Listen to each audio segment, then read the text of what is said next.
Members, if we could take your seat, it's 9 o'clock, and we actually have a quorum. I'm impressed, particularly today.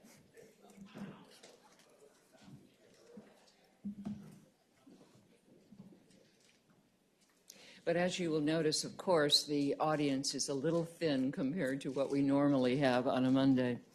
Let us, though, start by going through some basic structural housekeeping orientation for you all so that you know what the meeting times and structures are, and then we will proceed with the agenda, which will also include just a minute of each of you introducing yourself. But before we start, may I please call on our legislative staff to go over what you have before you, which is the 2020 procedures, if you can follow along. Thank you, Madam Chair. If you take a look at the 2020 procedures handout, this just gives some basic information about how the committee is structured, meeting times, subcommittee subject matter, and meeting times, and really just goes over a little bit of what to expect in each of those different bodies. The big information is on the second page. That is lays out the subcommittees, when they're meeting, where, and the membership, and most importantly, probably the subject matter that will be heard in each of those subcommittees. So Subcommittee 1 will be chaired by Delegate Keem, and the subject matter will be generally income tax and also B-poll tax. And the members of that committee will be Delegates Corey, Lindsay, Ayala, Carol Foy, Scott, Byron, Ware, Fowler, and Campbell. And the legislative services staff for that subcommittee will be Stephen Kinderman. And so for Subcommittee 2, that will be chaired by Delegate Heretic. We'll meet Mondays at 8:30 a.m. Subject matter will be generally sales tax and local taxes, so mostly property taxes. And the membership for that subcommittee will be Delegates Sullivan, Murphy, Carter, Mugler, Hudson, Orrock, Wright, Poindexter, and McNamara. And I will be the legislative services staff for that committee. And for Subcommittee 3, that will meet Fridays at 7:30 a.m. in House Room 1. The chair will be Delegate Sullivan. That committee will be a little bit different from the other two. The subject matter for that committee is just as determined by the chair. So whatever Chairman Watts would like to hear, that's what will be dealt with in that committee. And the membership will be Delegates Watts, Keem, Lindsay, Heretic, Ware, Orrock, and Gilbert. And Susan Armentrout, our clerk, will be staffing all three subcommittees. So if you all have any questions about the committees, subcommittees, any questions about bills, substitutes, amendments that you need drafted, please let myself or Stephen know. Our contact information is on the third page, and look forward to working with all of you. Thank you very much, Josh. And before I proceed further, now let me introduce the most important people in this room, which is our staff support. First, starting with Josh Kaplan, who is our lead legislative attorney, and sitting next to him is Stephen Kinderman. Steve, if you just sort of make sure everybody knows who we're introducing here. And you see there the email addresses as well as phone contacts for these individuals. And then I'm going back to superlatives. The most important person in this room is Susan Armentrout, who's just been excellent for the committee, as Lee has said again and again. I am so grateful that you're carrying over with us, and I hope that it'll be a long time. Please don't leave us as you take care of every detail. Then also later this morning, we will be hearing from tax department, but by way of introduction, because they will definitely be at all of our meetings, I want to make sure and acknowledge that our lead from the tax department is Kristen Collins. Kristen, if you just make sure everyone knows who you are. Is she here in the room? I'm blocked by the podium. Then Bill White is always with us. And then Joe Mayer and Matt Huntley. And these will be very valuable sources of information. Now let me return to the procedures and just make sure of a couple of things as you look at the front page of the 2020 procedures. Number one, for those of you who are continuing and have been on before, we have had a major conflict for years between the subcommittees, particularly of Courts of Justice and Finance. With the new makeup of the Finance Committee, we now have 7 who are also on Courts Committee, making it even more difficult. We have 3 who are on Education Committee that also meets on Monday. Therefore, the switch. We will have our subcommittee meetings on Mondays. They will start at 8:30. But that way, the subcommittees of finance are overlapping with the full committee of education. And as we know, the workflow and the importance of your input and discussion is different in subcommittees than it is from full committee.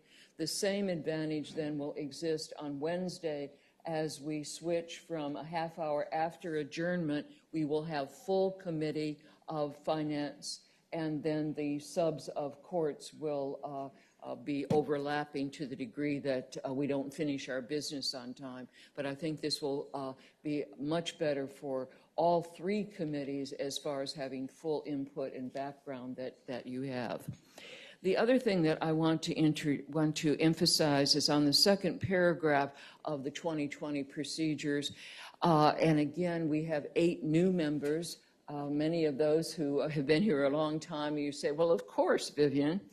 But I want to underscore that I have always embraced the concept for Finance Committee that our 2 subcommittees each year will have a rotating overview, so that this year the committee that you're on will have the state level more emphasis, and the other will have more emphasis on the local level. Next year it will switch.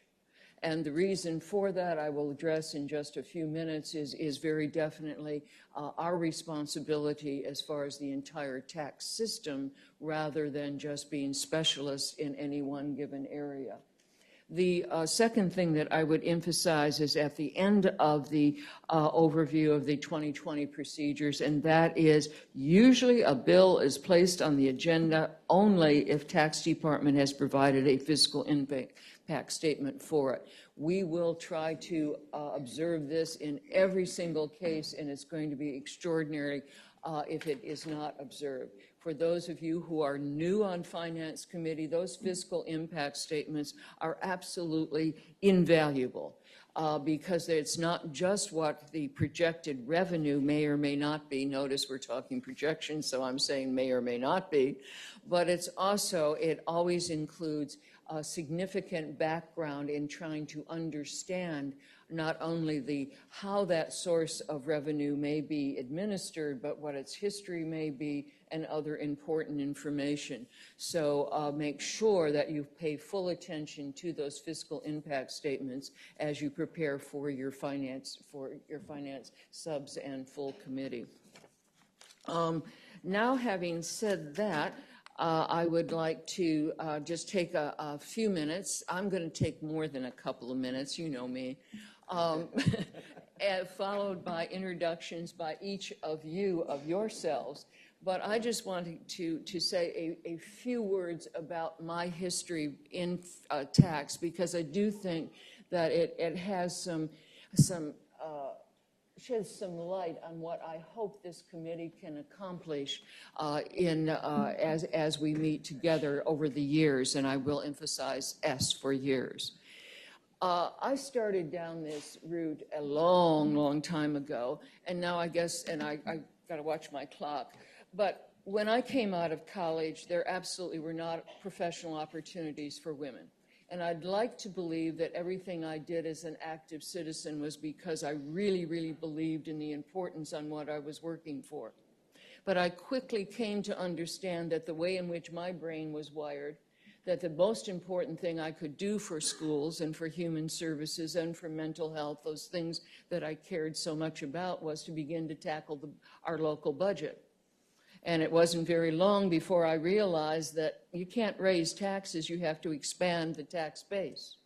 got very much involved in economic development, became the first director of whatever it was called. It didn't pay much, but for the Fairfax County Chambers of Commerce as far as legislative tax policy.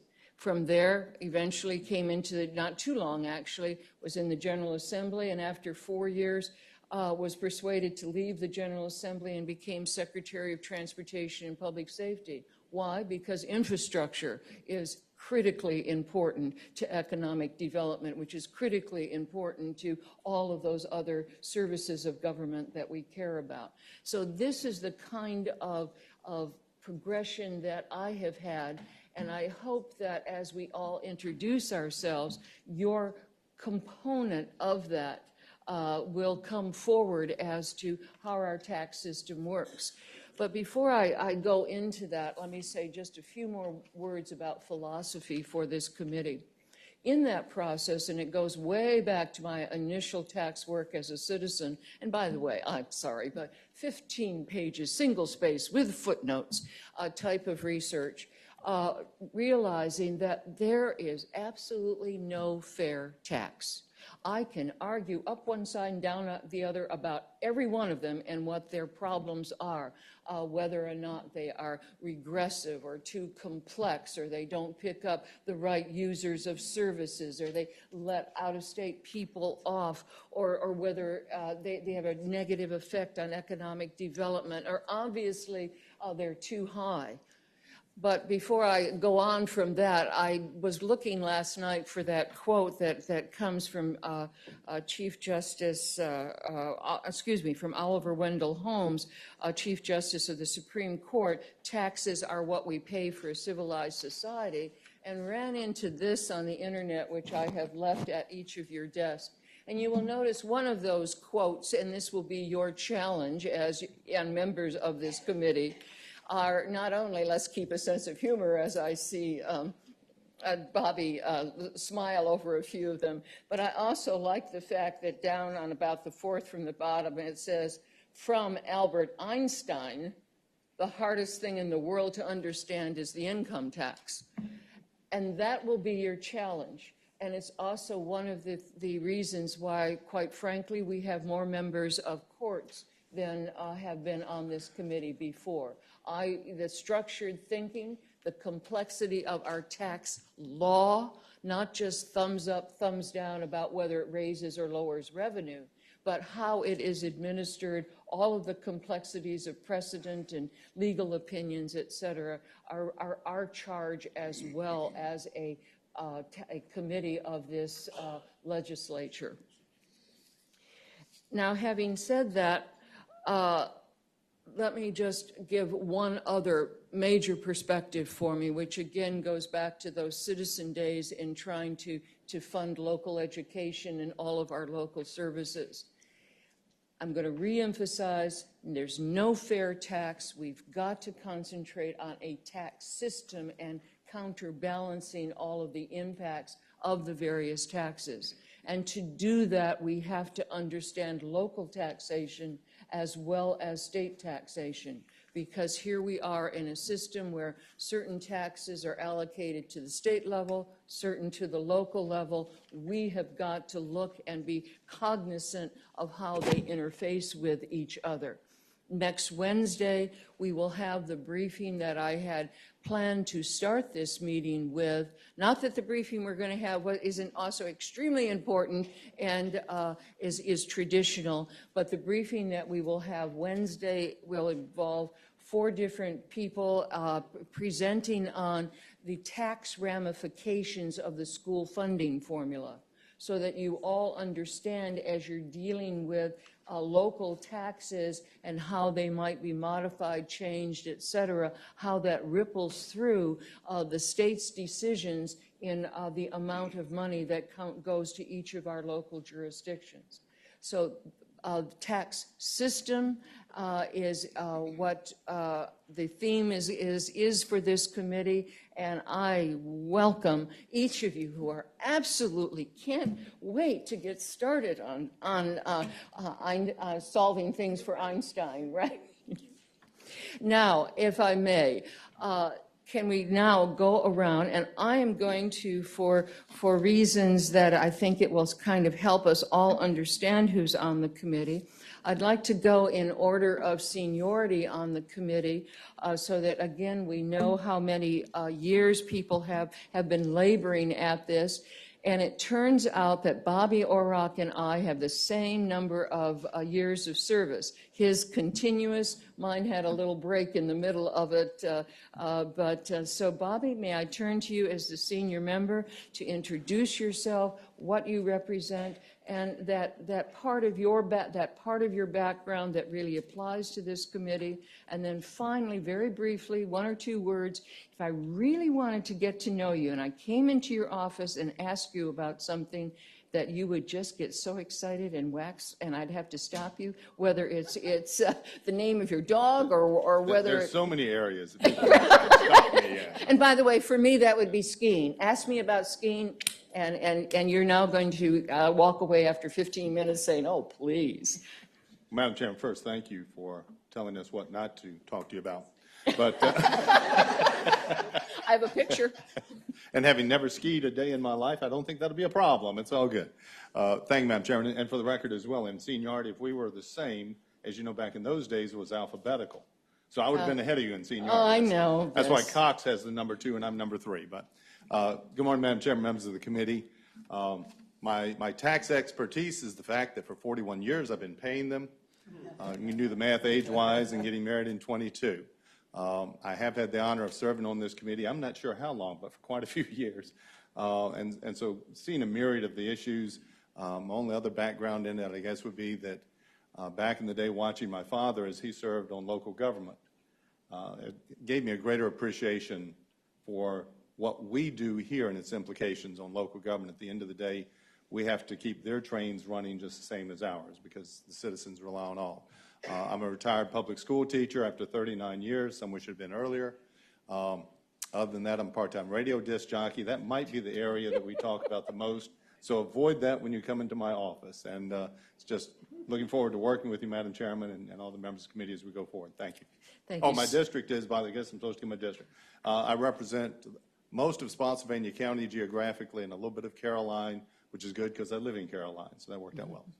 And now, taking the prerogative of someone who was born as a Walker and then became a Watts, I'm going to go reverse in seniority. And the next person I will represent, even though both Delegate Byron and Ware have the same numbers of years of service, Delegate Ware, would you please go first? Thank you, Madam Chair.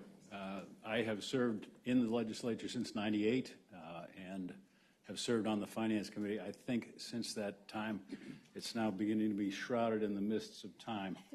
I, like Bobby, was a career teacher, most of which was in public schools, some in parochial schools. I've had the pleasure of serving on this committee with a number of you for a number of years. Let's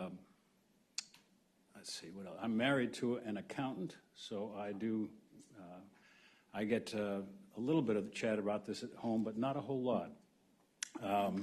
I, too, have been involved in local government. I spent 2 terms on the Board of Supervisors in my home county of Powhatan, and so that colors the way I view things, and I remember with some urgency saying to people how much unfunded mandates and how much the limitations that we place here can affect people in local government.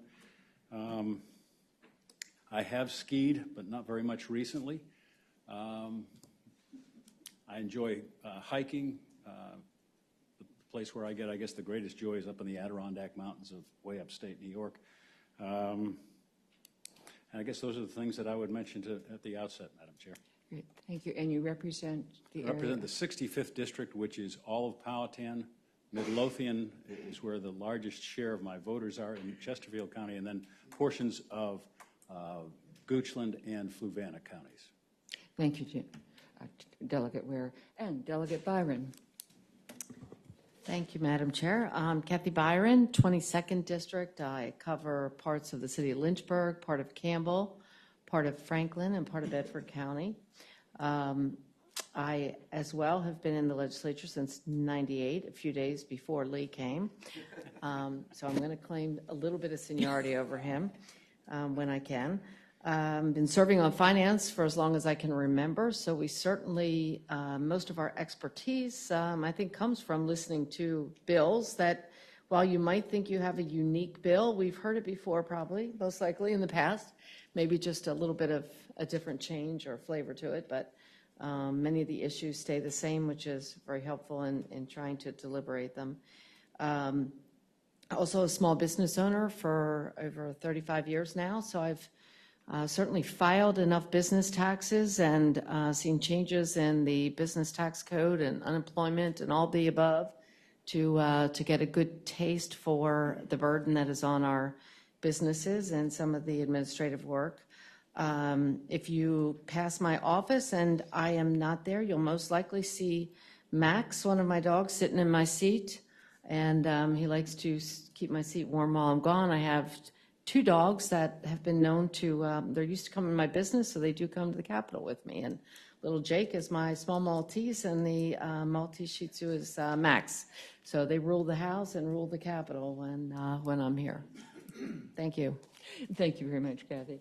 And now, actually, we do quite a jump of a decade. And I wanted to emphasize that as our next ranking member in seniority is Mark Keem, Delegate Keem. Well, good morning, and thank you, Madam Chair. And it is certainly a pleasure and a privilege to be able to sit next to you and to serve in this capacity. My name is Mark Keem. I represent the 35th District, which is 100% within Fairfax County. And I think you'll hear the word Fairfax County quite often today, given the makeup of this committee. It was exactly 10 years ago today, January 13th of 2010, when I, Kate Corey, and maybe a couple of other members were sworn into the House of Delegates. We were the class of 2010, elected in 2009, and it happened to be today, 10 years ago, when we were sworn in. And the first committee assignment happened to be finance. The other committee assignment happened to be somewhat relevant for today's purposes, militia, where I served on Subcommittee 1. And a year or so after that, I was removed from that committee and onto other ones. But finance, I've stayed on since the very beginning. So I've had the pleasure and really the opportunity to see every tax bill that has ever come through in the 10 years that I've served in this House, and to see the various nuances. And I absolutely agree with Delegate Byron that tax is one of those few areas in our law and in our lives where there are not many new ideas. There aren't very many new, innovative, new things that have happened that make us kind of revisit taxes. But at the same time, because we have to do it on an annual basis, we have to deal with those same issues over and over and over again. And unlike some other committees that I've been on, I'm sure many of our colleagues will agree, I think this committee is less divided on party line or ideological lines, is more just on just kind of complexity. And do we want to do this now versus do we want to do this later? Do we want to do a smaller change versus larger change? So I think there's a lot more overlap and a lot more comedy among us in terms of trying to get things done, as opposed to being just purely like a partisan thing. So the thing I urge, and as I have the honor of now being able to serve in a capacity of leading one of our subcommittees, one of the things I'm going to try to really emphasize, and being burdened with a law degree, it kind of forces me to do this, but one of the things I'm going to try to do is to make sure that whatever we decide at the end, whichever way we end up voting yes or no, can we at least get the language done right? Can we make sure that the substance is done right so that the language of the bill that we will send to the House, if we decide to do that, is in the best posture possible, so that we don't argue about the process and the substance as much as the overall policy. So one of the things I'm going to try to do is, even if I don't like a bill or if I end up voting against it, I'm going to make sure that the language is done as perfectly as possible in the subcommittee so that we don't spend a lot of time on the floor trying to fix a problem language-wise. And final point, as far as my personal life, the thing that my wife and I have been grappling with over the last couple of months, and I think we will be going throughout this next few months, is the reality that we are going to become empty nesters pretty soon. My son is a senior in high school, and my daughter is just a junior just behind her. And so every day that I'm back home for the weekends is a reminder that that's one less day that I'll be having with my kids in the house. And so that's the top of mind for me right now.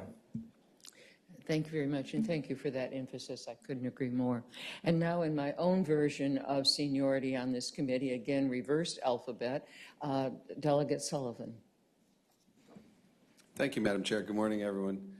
4 years on the committee. My name is Rip Sullivan. I represent the 48th District, which is part of Arlington and part of McLean. I went to law school. I took tax in law school, and that's when I realized I shouldn't be a tax lawyer.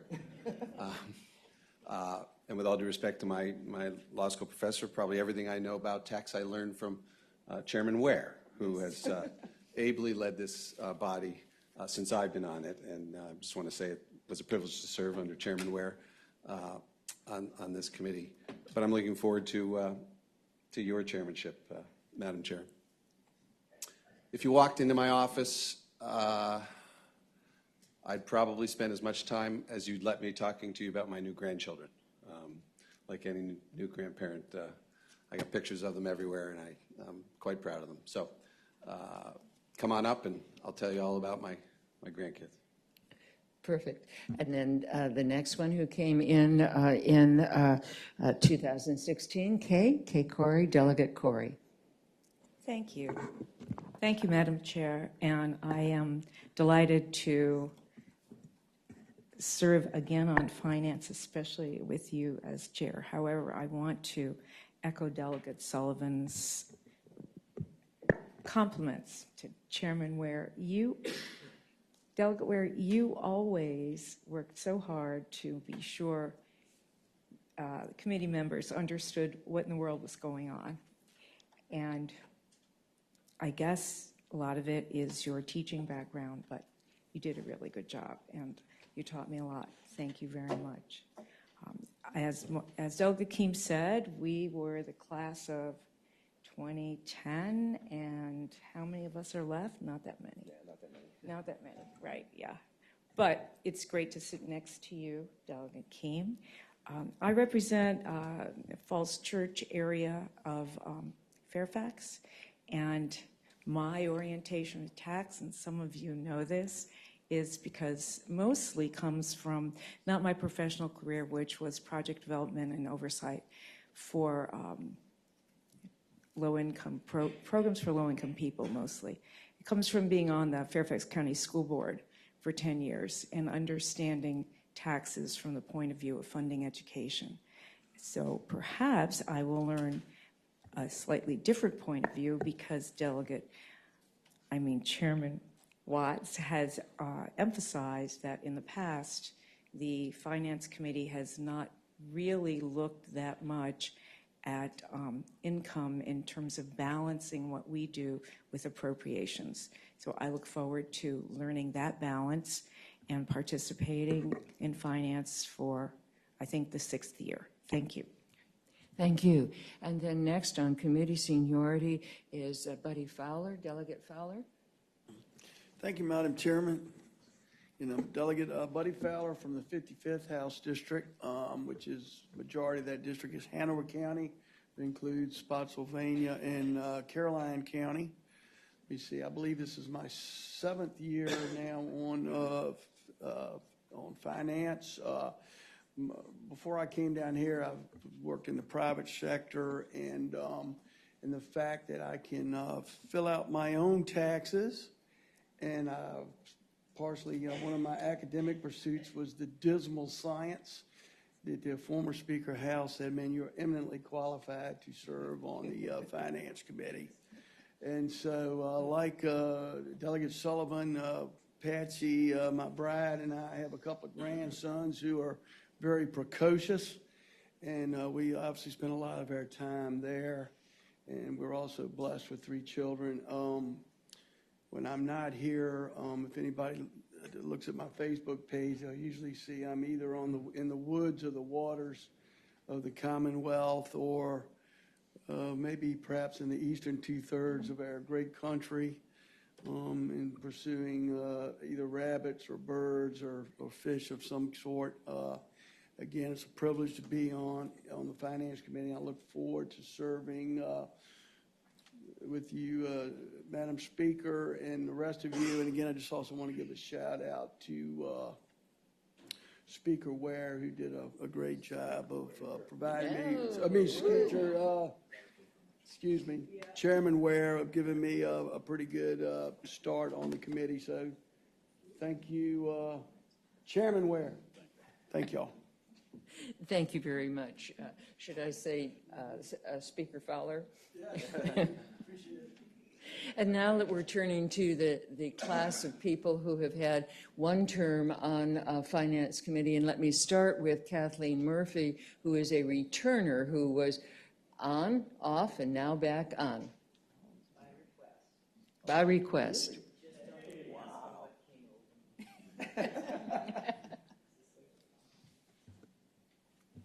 Thank you. I have to master this. So I represent the 34th District, which includes McLean, Great Falls, and parts of Loudoun. This is my 6th year in the House of Delegates. I won in a special election. I have 1 dog, 6 kids, and 9 grandchildren. I worked in Congress handling defense appropriations and foreign affairs for Charlie Wilson, held a top secret security clearance, and then was named senior advisor on international trade issues under Mineta over at Commerce. So I don't have any tax experience at all other than paying my taxes, but only because I have an accountant. But I have learned a lot from Vivian, and I appreciate this opportunity to serve again on this committee, and I'm looking forward to what we can accomplish this year.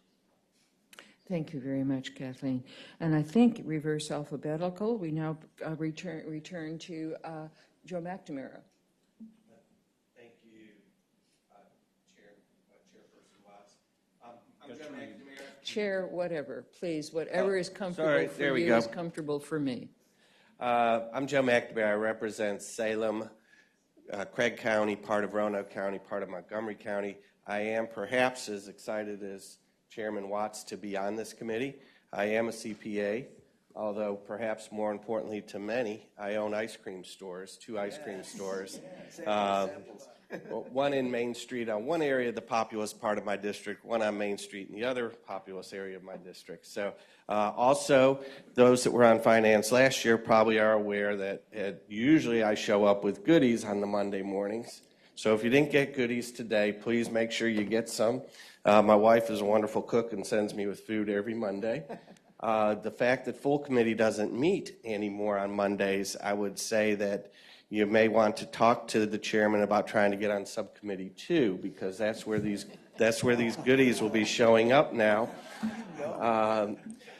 But I'm real happy to be here, and I appreciate being selected to serve on the Finance Committee.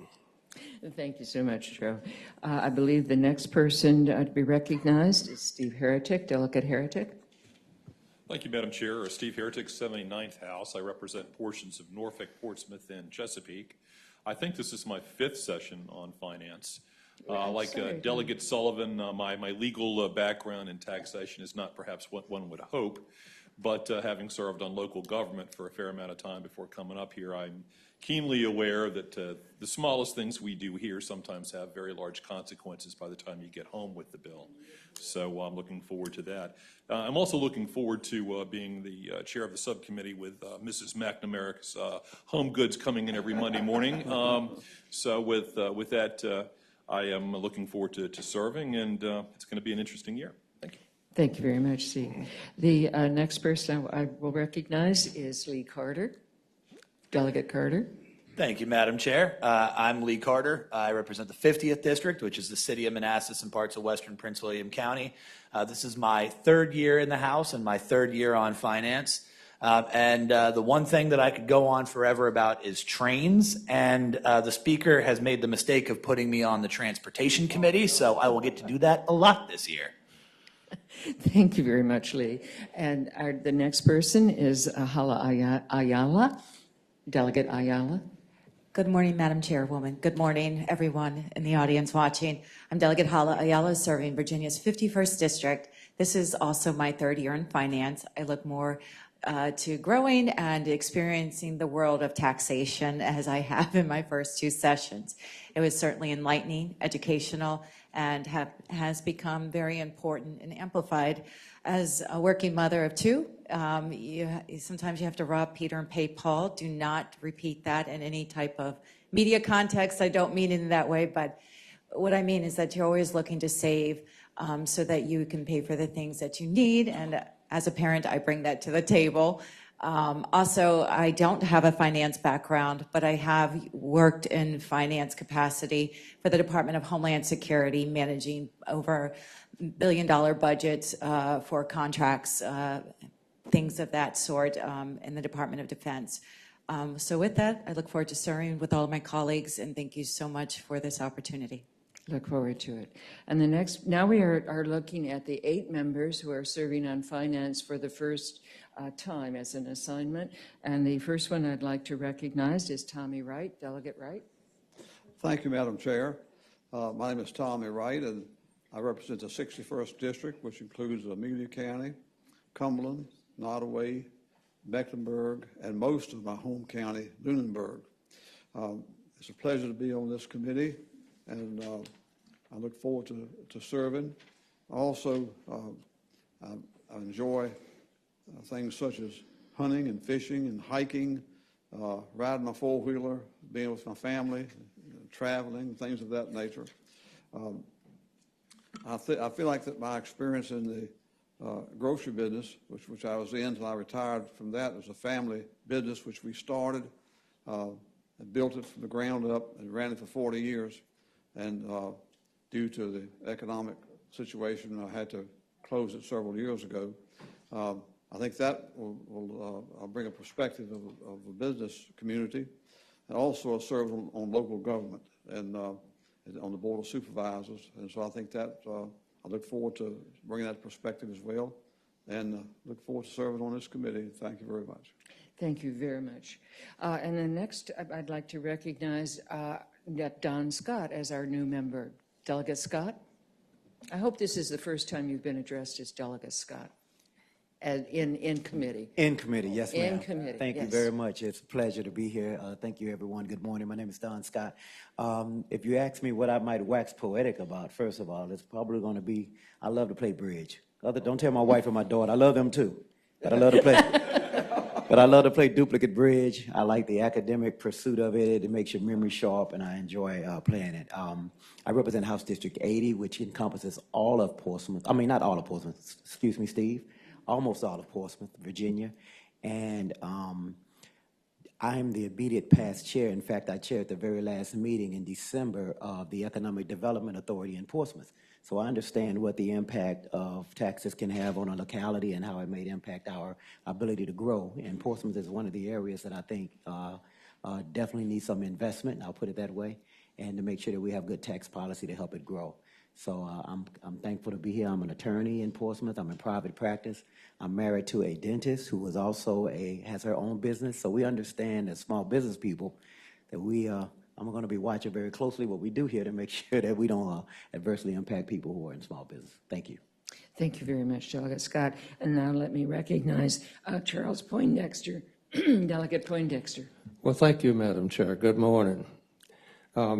I represent the 9th House District, which begins on Smith Mountain Lake, works its way on up to the Blue Ridge Parkway out to Mabry's Mill, and on back down to the thriving town of Bassett. That's most of Franklin County, all of Patrick County, and Western Henry County. This is my 13th year in the House, and for the last 10, I've been on the other side of the House, so we're spending money on appropriations. So interesting to get the other look. I did serve for the Board of Supervisors 8 years. As I started as a programmer in Bailey's Crossroads, worked my way up to a program manager on a number of DoD contracts, and later was the system engineer for the Air Force, director of requirements, Langley Air Force Base, on all the go-to-war computer systems. Currently, I'm a full-time producer farmer. I do my own taxes. I have the opportunity to do a couple of Form 990s for the large nonprofits. So I've had some interesting conversations with our hospital systems, for example. My wife's a published author, and we have 10 grandchildren, and 6 of which are in college this year. It's good to be with you. Excellent to have you. And now the next person I would like to recognize is, and I've just lost track of, I think we're now, and forgive me, I'll come back, is Delegate Mugler, excuse me, I'm sorry. Good morning, Madam Chair. I represent the 91st District, which is representing a part of Hampton, all of Poquoson, and part of York County. I come to this committee with just under 12 years of experience on a local school board, so that is my local experience. That is certainly a body that has no taxing authority, so it gives me the experience of trying to figure out how to manage money that is provided to us by other bodies. But it certainly has given me a great understanding of the local impact of funding. And I have the distinct pleasure of being betrothed to a 27-year veteran commissioner of the revenue. So I get to hear a lot about taxes at home, whether I want to or not. But I think that also gives me an interesting perspective, but having served at the local level. I also work in community banking and have lots of experience there. And of course, you know, the whole idea of community banking is to make loans to small businesses, so we're certainly sensitive to the needs of small businesses. Really looking forward to working on this committee and happy to be here. Thank you, Martha.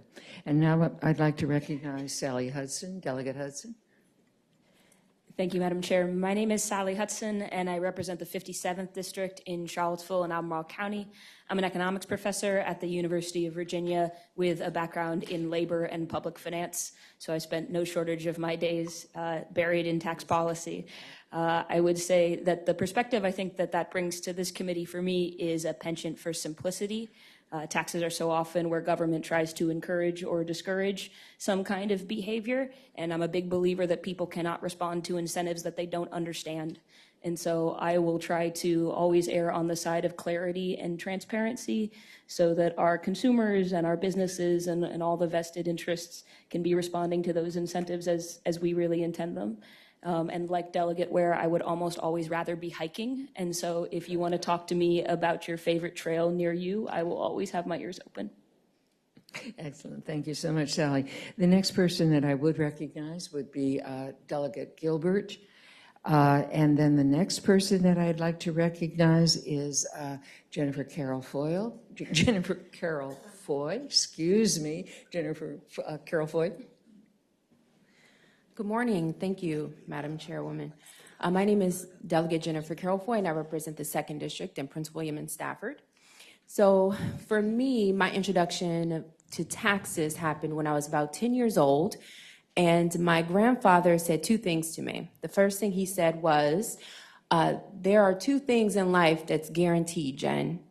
He said, 1, you'll die, and 2, you'll pay too much for taxes. So I said, oh, okay.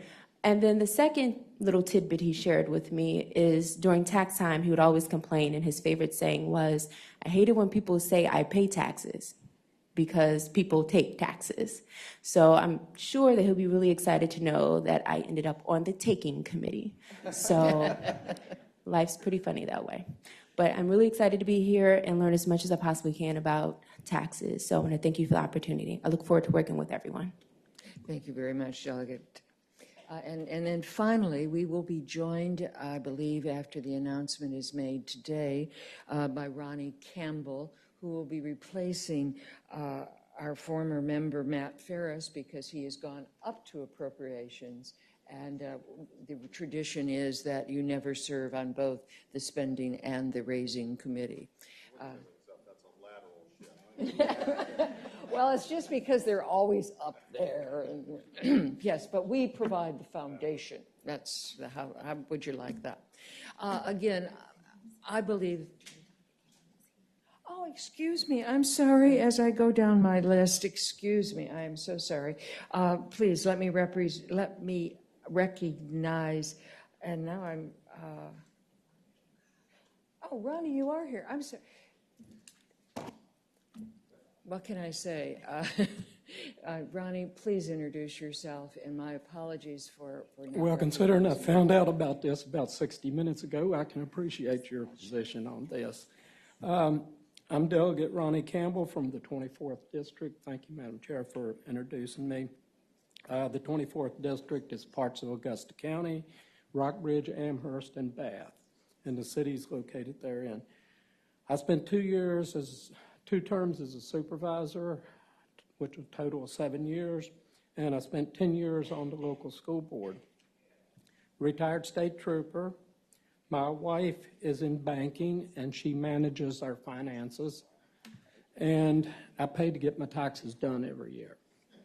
So the last thing I have to say in regards to Delegate Sullivan, one of my daughters is in labor this morning. She's been induced, and we have number 6 on the way.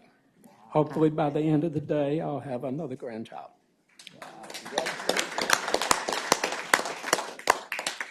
And may I conclude this portion of our agenda by saying that actually, Delegate Campbell, your comments really underscore for me why I chose to spend this amount of time having each person say a little bit about themselves so that we can really begin hearing each other and understanding each other's circumstances and what we bring to the table.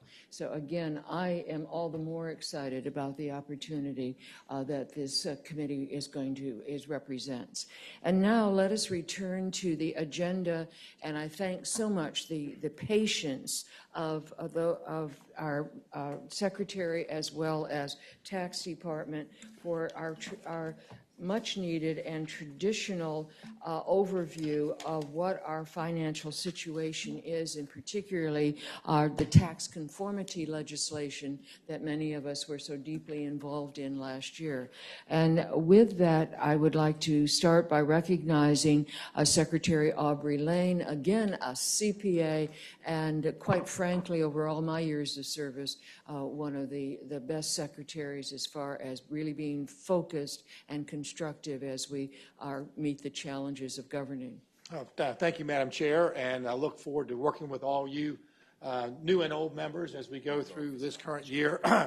As the chairman noted, excuse me, I do have a background in finance, but I spent most of my life in real estate, so I'm a retired capitalist, and like the humorist said on here, I was proud to pay my taxes. I just wish they were half of what I had to pay. So I look forward to working with you as we go through tax policy. And Dr. Kelfer, I agree with you. It is not our money. It's other people's money that we use to fund our government. I think I keep that in mind as I go through all our different tax policy. But with that, we're here to talk about conformity today. But before I start, Madam Chair, you mentioned Kristen Collins. She will be coming up in a few minutes to help me with this presentation. But I'd also like to recognize my Deputy Secretary, June Jennings. She will be also available at your disposal when I'm not available, or conversely, if you'd rather have her than me, come down to present. And then the Tax Commissioner, Craig Burns, is also here. So thank you very much. Now, do I just hit this clicker and it shows up on the screen up there? Is there just hit right there? Okay, I'll just hit it over here. Okay. All right, so what I thought I'd do is take a few minutes to talk to you about conformity today. Basically, what conformity means is that we accept the federal tax code. We basically start with federal determination of income, and that's the starting point for us here in Virginia. Now, we do that for lots of different reasons. First is to ease the burden on taxpayers in calculating their income. For state purposes, so they know they work down and come up with their federal. They know they're going to have the same income. You don't have to have a separate set of books in Virginia on a state basis versus a federal basis. And in terms of our taxpayers, they know that the same definition rules apply. Now, that doesn't mean the same amounts apply, but it means how we define a revenue or a deduction is the same as the federal tax standards, unless you specifically decide to non-conform. This also helps our tax department very efficiently in that we can rely on the federal taxing authorities as our auditor. We know that if they find something wrong at the federal level, they notify us. So that helps keep our audit burden down here in the Commonwealth. Although we do have, as Craig will tell you, we have a very active audit department, but primarily we're able to keep that at a lesser amount because of what we rely on the federal government to do for us. And certainly that helps us reduce the administrative compliant costs. and certainly from our Virginia taxpayers, the cost and compliance of different forms and subtractions and additions and all are very much lessened because we start with federal adjusted gross income. Let me hit the right one here. Now, there are actually a couple different types of conformity. We in the Commonwealth currently have what's called fixed conformity, meaning that we come in every year, and one of the first bills that the legislature passes is conformity with the federal tax code. And typically that's fairly perfunctory, except what happened last year, and again we're going to have some issues this year when there's major changes in the tax code. And I worked with some of you, former Chairman Ware and others, Delegate Watts, at that time, working through this, and we'll have a little bit of that to deal with this year, but not hopefully as much as we did last year. Now, before that, in 2003 and before, we had what was called rolling conformity, and you're going to see some bills on that this year, meaning that we just roll along every year and conform to the federal tax code unless you take action. So it's the reverse default of what we have now. You must take action to conform us, or we're conformed to a specific date with no action, and if there's changes, we just don't comply with them. That tends to cause quite a bit of issues with our taxpayers. But you can have what's called rolling conformity and allow you to do that, whereas now you must come in with fixed conformity and make this change every year. Now, one of the things we have to deal with this very quickly is because our tax season usually begins at the end of January. This year it's expected to open as of January 27th. That coincides with the federal taxing authorities and when they open up to accept returns. And last year, as you recall, we were debating this issue and we slipped over into February, which caused some delays in some of the tax returns going out untimely. Just so you know, many of our taxpayers who use a third party for their returns or do their own, particularly if they are expecting a refund, have pretty much got their taxes all ready to go. In fact, as soon as Craig opens up the tax window, there will be hundreds of thousands of returns that are coming in. So from a service to our constituents, having a timely conformity is very, very important. Now, I wanted to spend a few minutes. You don't have in your handouts here, but I did give you a two-pager on what we did last year. And I want to refer to that in just a moment because we do have some exceptions to conformity. Although we can typically conform to the federal code, we do typically have some exceptions based on what happens here in Virginia, either personally for our individual taxpayers or with our companies in that. Now, let me point out again, conformity is not about amounts. It defines what a standard deduction is, but it doesn't tell you how much it is. And that was a big difference in our code, which I'll talk about here in a few minutes. But we also have some current exceptions, and I've listed a few of them up here. Bonus depreciation for certain assets. Our carryback of net operating losses, and how many years we allow you to do that. What happens if you have a cancellation of debt? That's usually income. In Virginia, we're saying not necessarily income. High yield debt obligations again, and some other overall limited deductions, which is called the peace limitation, which got quite a bit of attention last year. The reason I point these out, it's not that you understand every one of them, but I heard several of the comments as we go through here. They do have implications to a certain amount of our taxpayers. And it's whether or not, because at the end of the day, I've taken lots of theories in tax, and I come to the conclusion there is no theory about tax. A lot of it's a political process, and it's the behavior you're trying to influence. And that's what happens, whether you give tax credits or you change the tax codes, you are trying to enhance or curtail a certain taxpayer behavior. And what I will also say, as soon as you do that, the taxpayer is going to do everything he can to continue that behavior through tax planning. And that's one of the things I would point out as we talk a few minutes about what we did last year. We had good estimates last year, and thankfully, we were pretty close in looking at what we did. But all I know is now they're no longer accurate because our taxpayers have had a year to adjust. have a year to adjust to what we did last year. And so I would just, as a general rule of caution, suggest that we take into consideration we now have a full year of some of the policy adjustments we made, and how our taxpayers are going to react, we're not going to know until the spring and summer of this year when we see the 2019 tax returns. Because in 18, and I'll point you quickly to, you should have in front of you a 2-page handout. It's not on the screen. I didn't get it up there. It's called, did we get those out there, everybody? Virginia's response to tax cuts and the Jobs Act from last year. I'll just take a few minutes to go over that before I call up Christian to go through the rest of the presentation.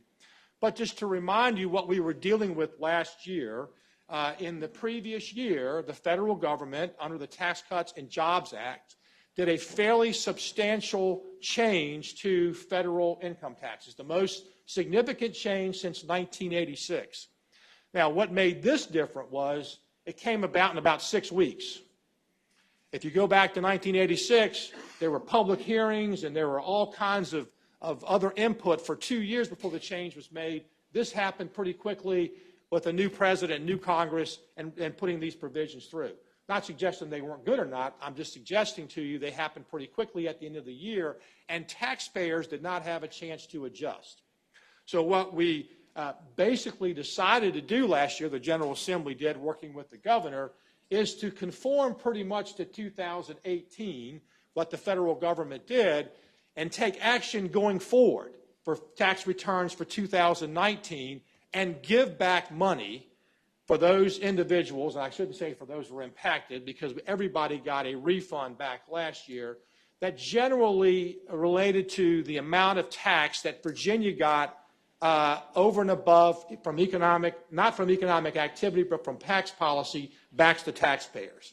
So last year, the General Assembly did the date of conformity actually on February the 9th of 2018, not December 31st, because like this year, after we did the budget, the federal government changed some tax provisions again. And we're going to have to deal with that again this year.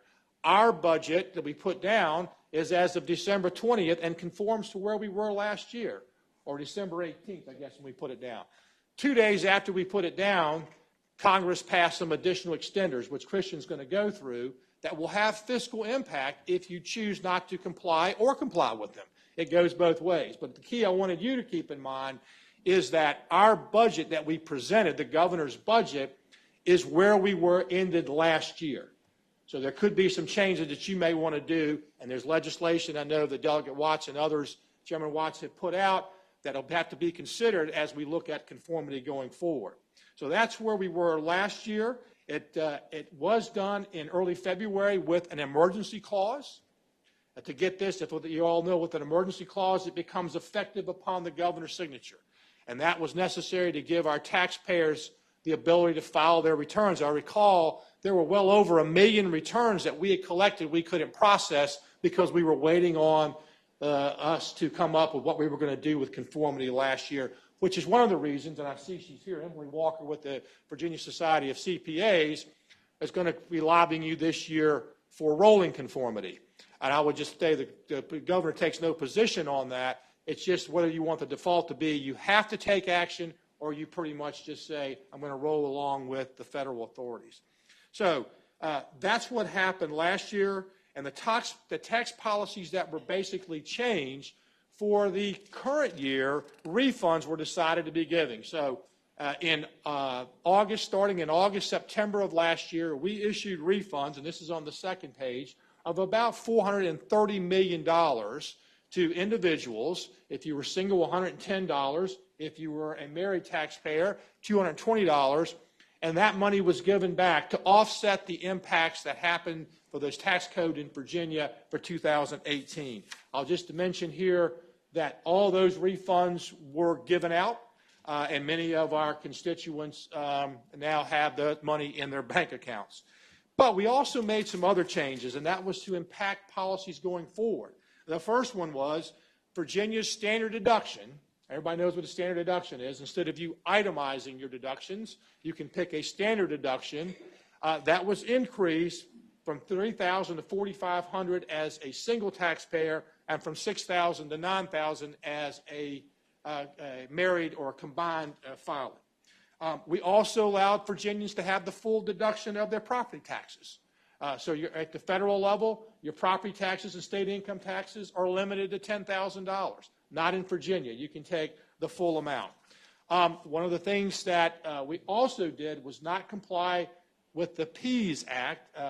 That has to do with certain high-paying individuals that at the federal level, their itemizations and other things were phased out.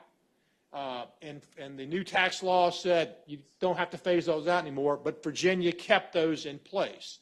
The first two had decreased Virginia taxable income that our residents would pay. The third one, if you were in the high income tax bracket,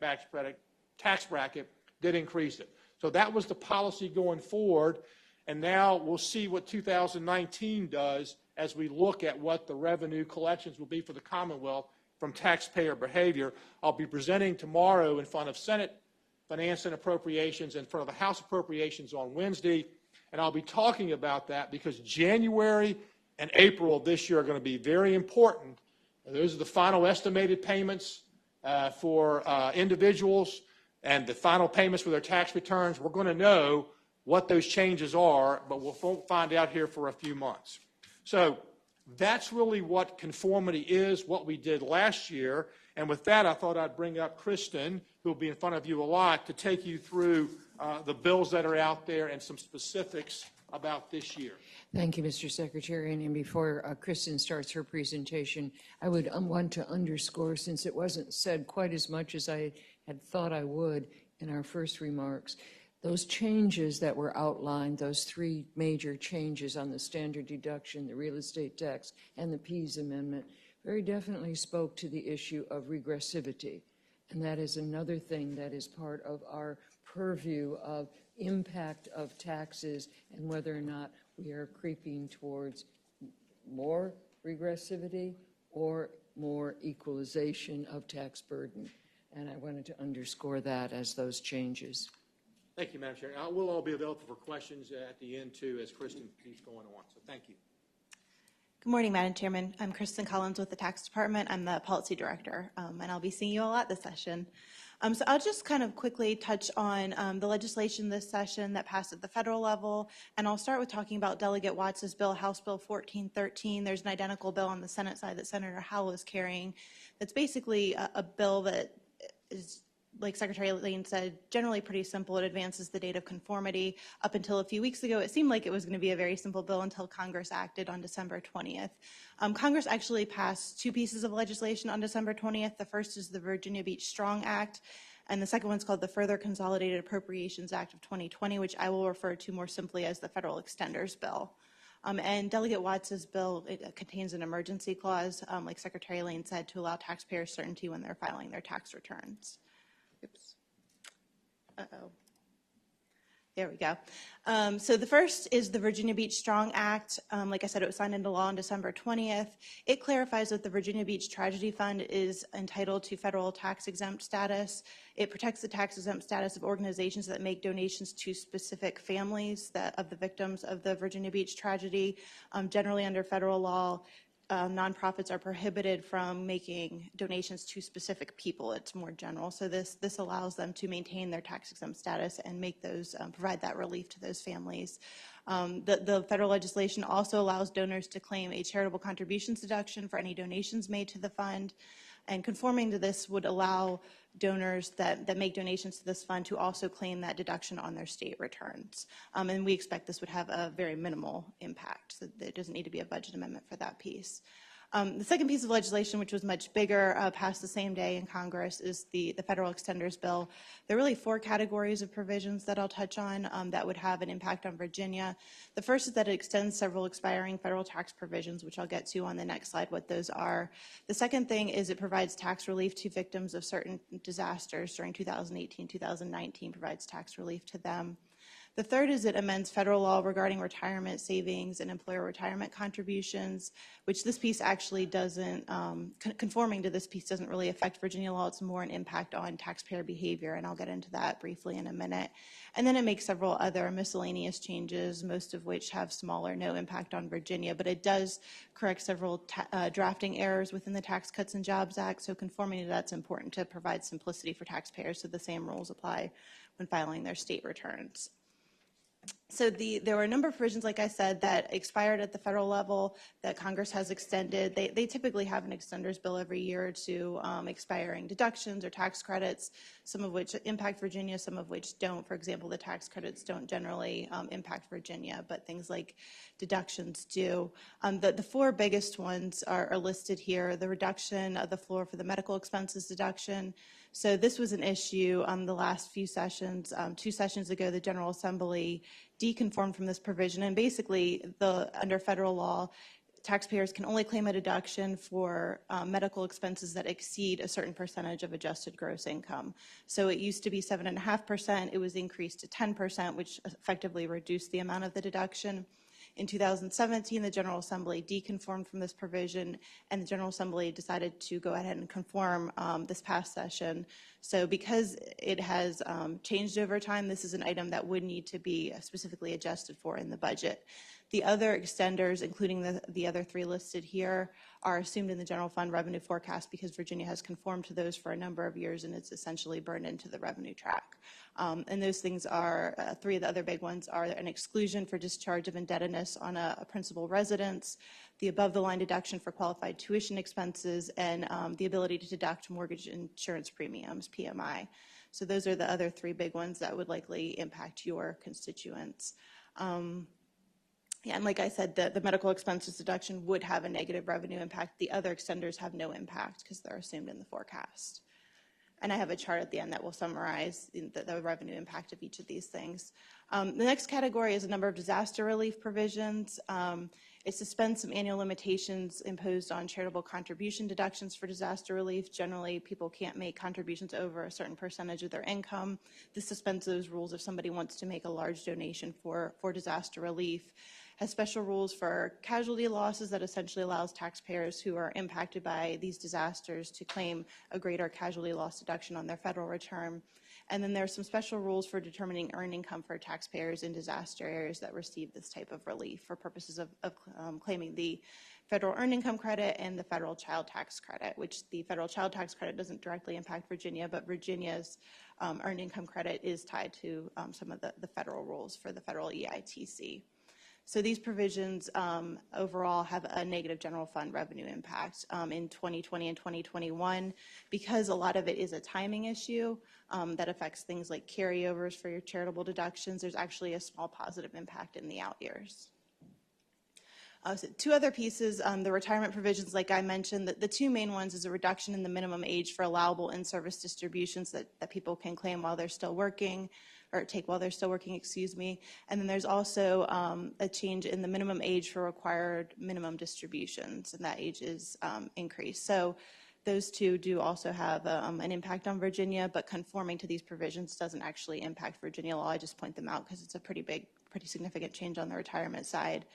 And then there are a number, many miscellaneous provisions that I won't bore you with, but the biggest one is the repeal of the unrelated business tax on certain fringe benefits. So when the Tax Cuts and Jobs Act passed in 2017, one of the provisions is what is commonly referred to as the church parking tax because it affects churches and other nonprofits. Essentially said the churches or the nonprofits that were affected, if they paid for your parking or if they paid for your public transportation, they had to pay unrelated business income tax on that income. So they essentially paid a tax for what they were giving to their employees or providing. This repeals that, which is a pretty small from a revenue standpoint, but I know a lot of the nonprofits in the nonprofit community, that was a pretty big deal when that was enacted. And then, like I said, there are a number of provisions that correct technical errors. So last slide, I promise. This is just an overview of those 3 categories that would have a Virginia revenue impact and what that looks like. So the medical expenses deduction, which is the top one, that is the biggest piece. That's $39.7 million negative impact in 2020, $14 million negative in 2021. The federal disaster relief provisions are the next big one, mostly in 2020. That's a negative $16.9 million impact. And then the church parking tax issue that I just mentioned is that third item, which is relatively small. So that's just something to keep in mind. I know a lot of these have been things that have been, they're not new issues that have come up. I know over the past few years, the medical expenses deduction, for example, and there have been some similar disaster relief provisions over the last few years that this committee has discussed. But I think the biggest issue will likely be just deciding how to fund that if that's the way the committee wants to go. Thank you very much. I'm going to suspend questions because we have lost a number of committee members.